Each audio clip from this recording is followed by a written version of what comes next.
நாடென செய்தது நமக்கு என கேள்விகள் கேட்பது எதற்கு, நீ என்ன செய்தாய் அதற்கு என நினைத்தால் நன்மை உனக்கு என்ற வரிகளுக்கேற்ப நாட்டின் திடல் தட தலைமை பயிற்சியாளர் திரு கர்ணன் மறுபடியும் நம் சமுதாய இளைஞர்கள் ஓட்டப் போட்டியின் வழி நாட்டிற்கு பெருமை சேர்க்க வேண்டும் என்ற வேட்கையில் தன்னுடைய சிந்தனையில் உதிர்த்த ஓட்டப் போட்டிக்கான கழகத்தை உருவாக்கியிருக்கின்றார்.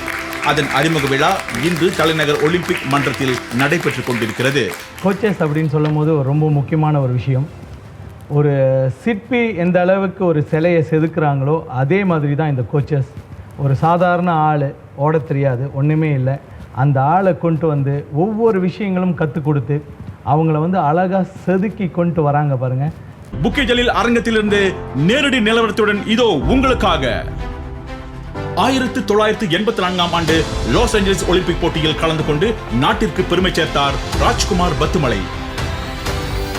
ஜகார்த்தாவில் நடைபெற்ற ஆசிய திடல் தட போட்டியில் 800 மீட்டர் ஓட்ட போட்டியில் 1 நிமிடம் 47 வினாடிகள் ஓடி தேசிய சாதனை படைத்தார். அந்த பொற்காலம் மீண்டும் மலருமா? தற்போது கிளாந்தானின் அனாஸ் அரிபினுக்கும் நெக்ரு சிம்லான் அரவிந்த் திவாகருக்கும் தான் கடும் போட்டி. ராஜ்குமார் படைத்த சாதனை அரவிந்த் திவாகர் மீண்டும் படைப்பார் என்ற நம்பிக்கையில் தமிழ் பள்ளி மாணவர்கள் திரண்டுள்ளனர். 60ஆம் 70ஆம் ஆண்டுகளில் நம் இந்தியர்கள் ஒலிம்பிக் போட்டியில் கலந்து கொண்டு நாட்டிற்கு பெருமை சேர்த்தார்கள். அந்த நினைவலைகள் உயிர் பெறுமா?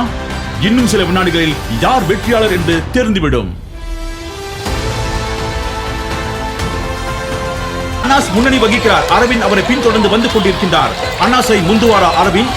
ஒரு சோகம், இருள் வேகம் அரங்கை சூழ்ந்தது.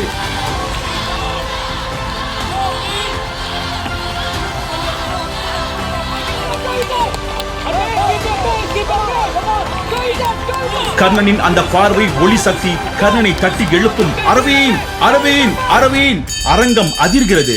கர்ணனின் இந்த கைத்தட்டல் ஒளி கேட்டது போல் ஓடுகிறார். இல்லை இல்லை, பாய்கிறார். 500 மீட்டர் அரவிந்த் அனலாக முந்துகிறார். மீண்டும் அனாஸ் அரிபின் முன்னணி வகிக்கிறார். நமது ஒலிம்பிக் கனவு நினைவாகுமா? மீண்டும் எழு, சாதனை செய் என்பதே எங்கும் எழும் கோஷம்.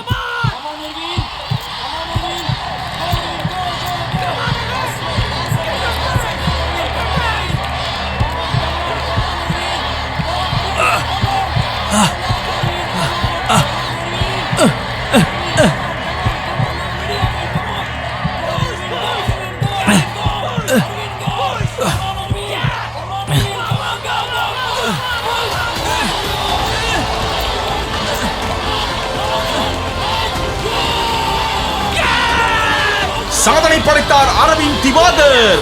மீண்டும் நம் ஒலிம்பிக் போட்டியில் கலந்து கொள்ள நம் நாட்டிற்கு ஒரு அரிய வாய்ப்பு.